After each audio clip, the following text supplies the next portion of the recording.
Bonjour. Comme vous le savez, je le répète régulièrement, le seul test valide pour une machine, c'est le test à la vapeur. J'ai donc encore une fois détourné cette petite chaudière destinée initialement au bioscillant 2 cm3 JMC, puisque c'est une chaudière JMC, pour tester donc cette machine que j'ai achetée sur internet, qui s'avère être a priori une 5 cm3, puisqu'elle fait alésage course 12 mm, JMC première génération. Bon, je suis monté a priori, j'espère que nous allons le voir, à pas loin de 2 bars. J'ai mis un petit torchon parce que je me brûle les doigts. J'ouvre la pression. Je sais, puisque je l'ai testé déjà, la machine va démarrer avec un peu d'aide. Voilà. Et elle fonctionne bien dans ce sens-là. Donc c'est le sens horaire.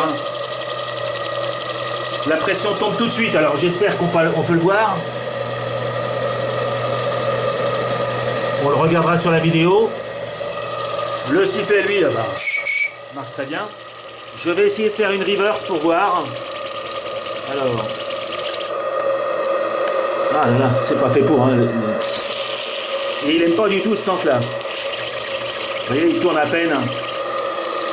Donc, à une pression de service d'environ un bar et demi, un gros bar et demi, 2 bars. La machine bougeotte dans ce sens-là, mais accepte de fonctionner. Ah, je sais pas, je me brûle, c'est vrai. Accepte de fonctionner un peu mieux dans celui-ci. Enfin, c'est pas violent non plus, hein, les 2 barres. Regardez, avec le doigt, je freine un tout petit peu. Enfin, je touche à peine, ça s'arrête. Hein. Donc, aucun couple, je ne reconnais pas là les bombes atomiques que j'ai l'habitude de citer quand je parle d'une machine JMC. Alors elle n'a jamais tourné, elle était neuve. La pression encore une fois doit s'écrouler. Je vais rezoomer sur le petit manomètre en espérant que j'arriverai à le voir tout à l'heure à la vidéo. Il est resté net a priori. Voilà. Je pense que j'ai quand même de la pression puisque le sifflet fonctionne correctement, puis la machine bouge. Bon, on va dire aussi qu'elle est neuve.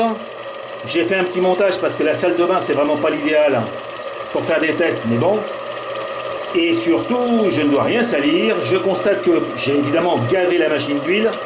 Cette huile devient noire, ça veut dire que les pièces se frottent les unes aux autres et s'usent. J'ai ouvert la vapeur en grand. La machine s'arrête et je suis à la pression.